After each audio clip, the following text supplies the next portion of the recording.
Welcome to Plugged In, Exploring Energy, a podcast miniseries with Constellation, where we explore the evolving landscape of energy solutions. I'm your host, Chuck Hanna, Vice President of National Accounts and Solutions at Constellation. In each episode, we bring industry leaders and experts to discuss the latest innovations, challenges, and opportunities in the energy sector.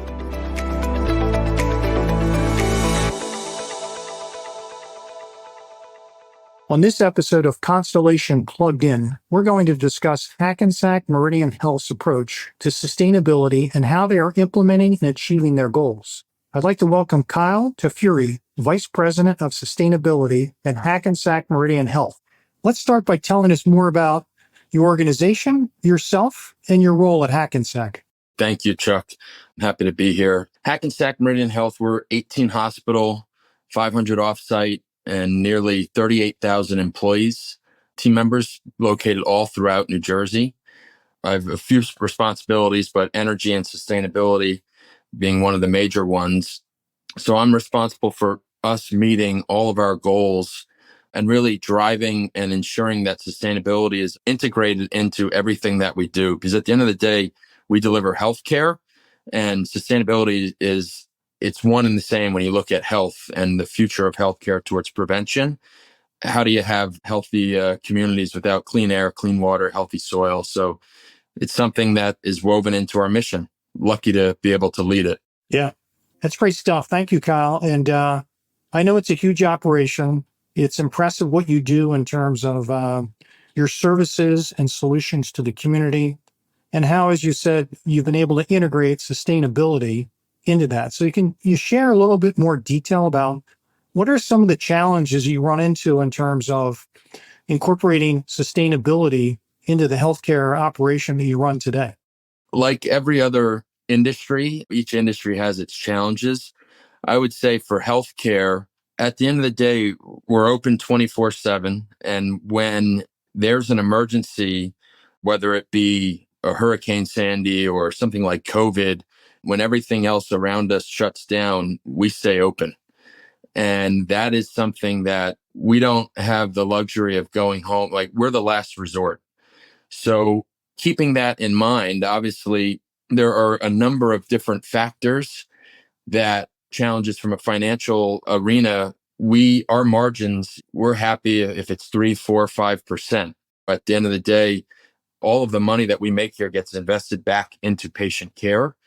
So we do not have the luxury of other industries when it comes to making investments into clean energy or these different things. We have to get creative. We have to form partnerships so that we're not competing with a new MRI machine or a new X-ray machine. At the end of the day, that's what is always going to take precedence. So these are challenges, but we've been able to work with partners, a number of different organizations, such as a Constellation or utilities here, in coming up with programs where we're able to meet our goals and to not have to cut a check, you could say, and outlay capital, but different creative ways to fund our sustainability programs. So I would say that's really kind of that overarching, the competing priorities. But then also, you look at things today, the state that we're in today with uncertainty around Medicaid and Medicare and the reimbursement aspects. We have a number of different factors at play that can impact where we're at. So those are a lot of priorities that you manage through and continue to evolve your organization. Can you share how all this comes together in terms of where sustainability intersects with, as you described it, your healthcare operations, your patient care, which is described as 24/7 and never shuts down? And then also the other part you described is around, your community involvement and well-being, so to speak. So how do you get sustainability intertwined with all that and continue to achieve your goals in that area as well as your other organizational goals? Yeah. So like I had mentioned, sustainability is a strategic priority first and foremost. I think I can start with that.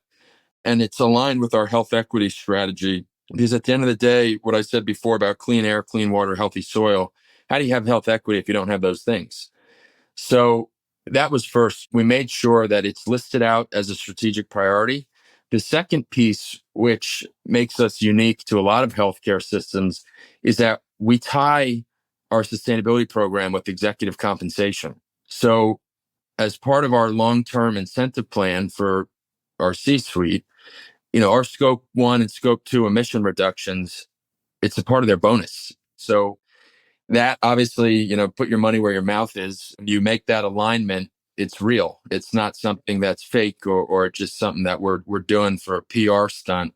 It's a part of our mission. But also then when you look at how we integrate the sustainability throughout our network, we put it a part of our contracts. Our sustainability goals, we tie it in to the goals of our vendors in certain areas where it's able to be incorporated.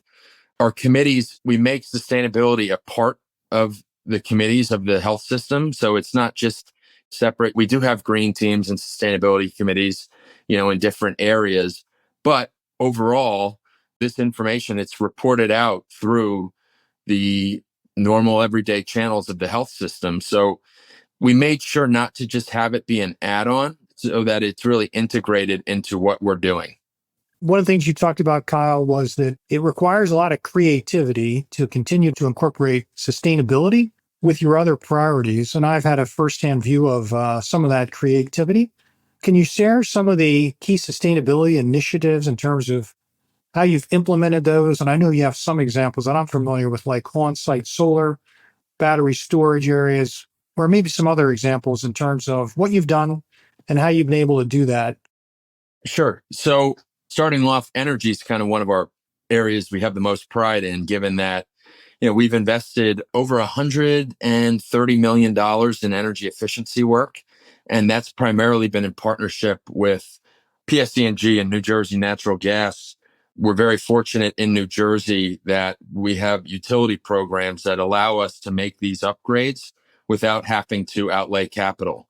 As I mentioned earlier, the new robot for the OR or anything of that nature, my LED lights or new air handlers will never get to jump that on the list. So we work with these utilities we utilize programs that they have where we do not have to outlay this capital. They provide the funding for it. We repay back a certain portion depending upon the amount of energy reduced.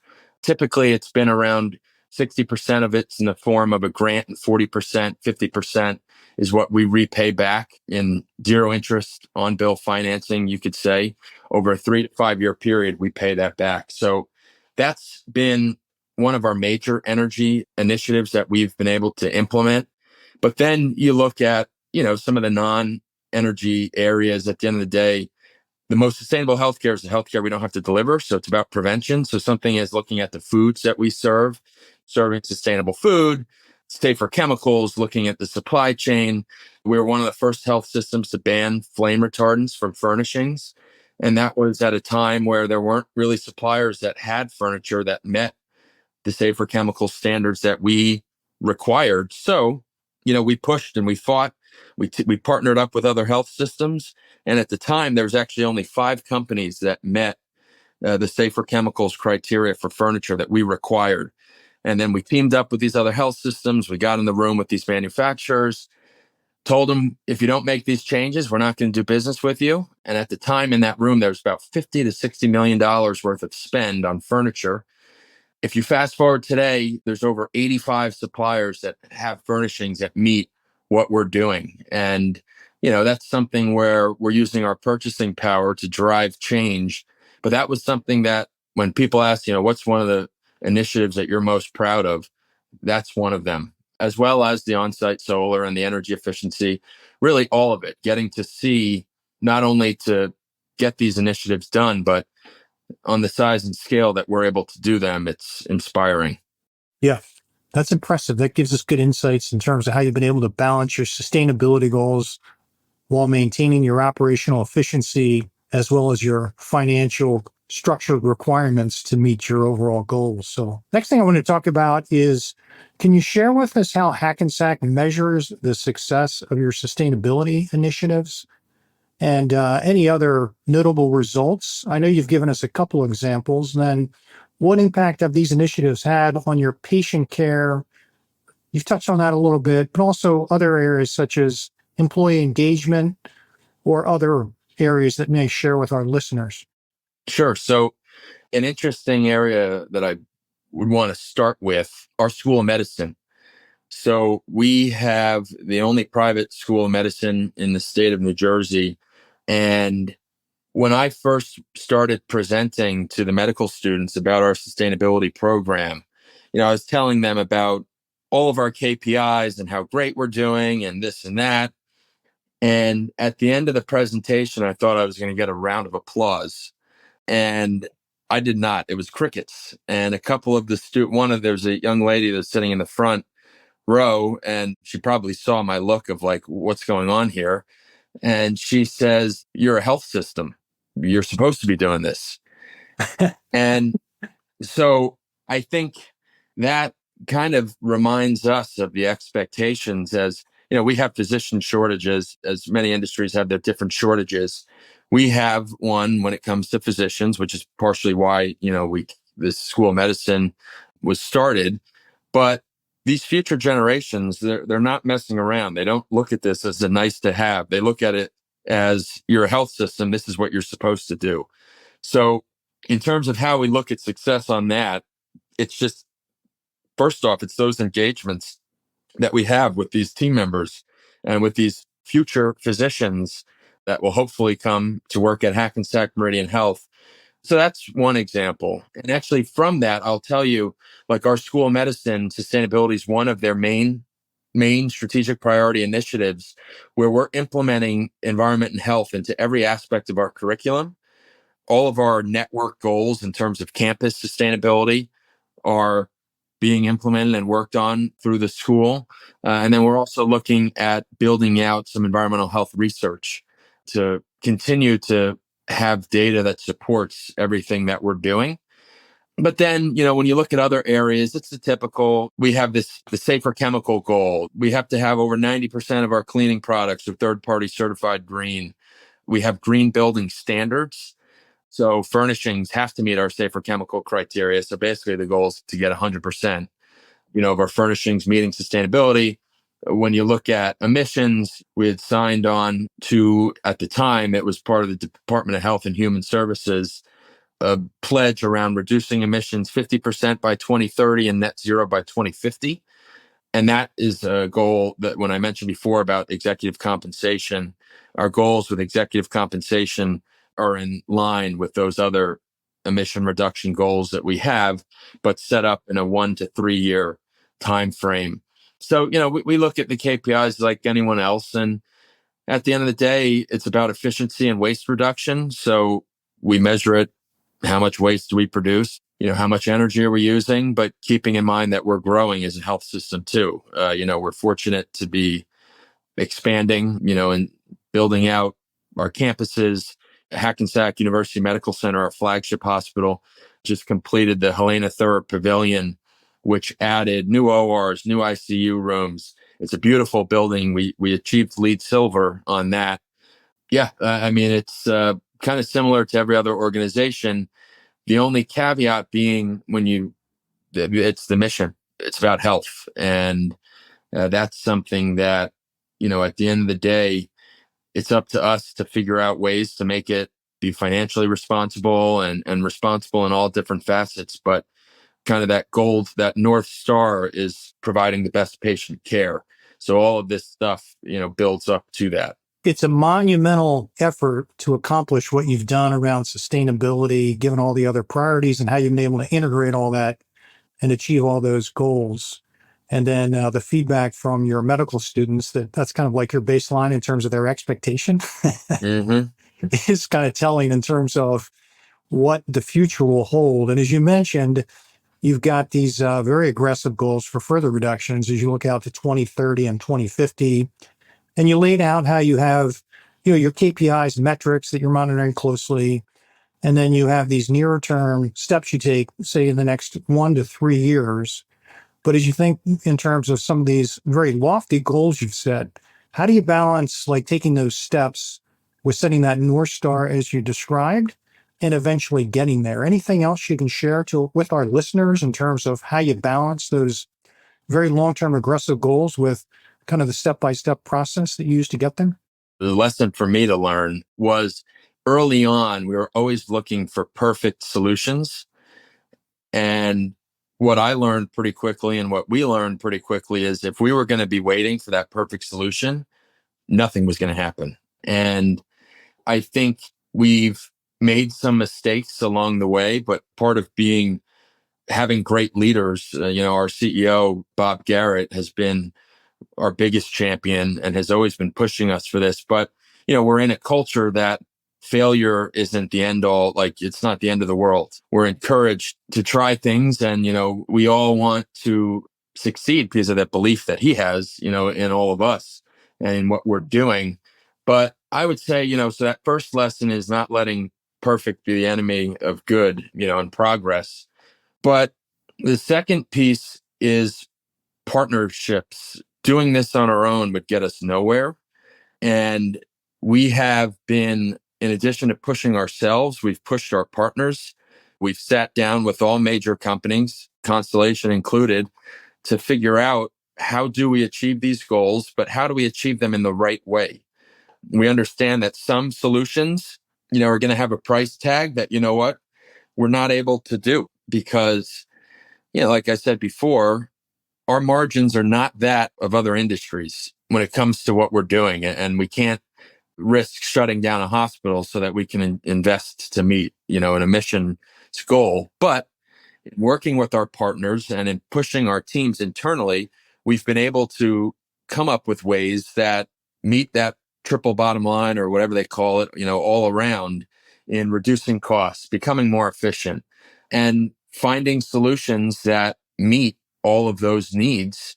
You have to do that with partners. So we're fortunate, as I mentioned before, about the utility programs that New Jersey has in the state, about partnering with you all, whether it be that carbon-free pricing to help give us a little boost to meet our goals, and then evaluating larger initiatives like something like offsite solar and different areas down the line. But things can change for us at the drop of a hat, or, unfortunately, when outside political forces getting involved where, all of a sudden there's uncertainties around Medicare and Medicaid and reimbursement and some cuts to research funding, it just makes you get creative and say, okay, you know what? Maybe we can't look at this initiative right now, but guess what? There's a million other things we can do. So let's hop over and focus on one of these other areas to drive some progress. So we can always be moving forward. And that's one of the keys. And the primary strategy for us is one foot in front of the next. Always keep moving forward, and we will get to where we need to be with the right team, the right partners, and that right mentality of progress. So you've touched on a number of areas there. You talked a lot about, your success in terms of energy efficiency, how you've been able to incorporate the utility offerings and benefit in terms of your returns there. You've talked about some of the other behind the meter projects you've done. And then you've talked about, some of the grid supplied or offsite areas that you've focused on as well. What are some of the areas that you may add to that, if any, that I haven't asked you about that kind of roll into that? I know you talked about some other areas beyond energy specific around food and chemicals, but any other areas you want to share in terms of what you're focused on to meet these longer term goals beyond what I've asked you about or what you've shared so far? We're pushing our partners. When we talked about supply chain earlier, I didn't really touch on too much, but we said, all right, what partners do we do the largest amount of spend with? Do we do the most amount of business with? And let's bring them in to talk about, hey, you all have sustainability goals. How can we innovate together?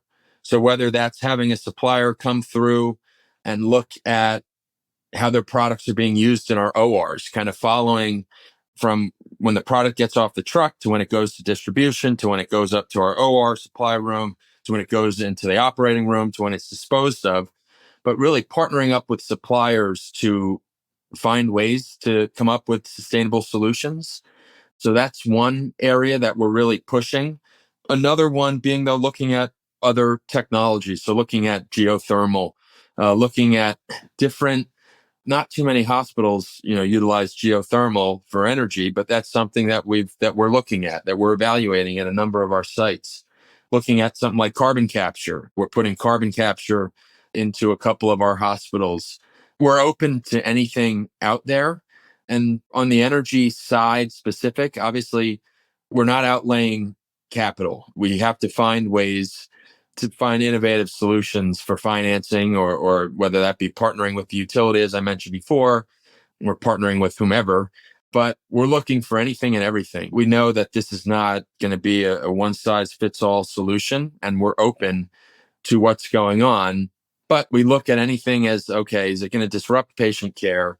Is it something that, at the end of the day, we are not, sometimes, people will say, like, how come you don't handle all your medical waste on site and all these, we're not in the business of being a medical waste company. We're not in the business of being an energy company.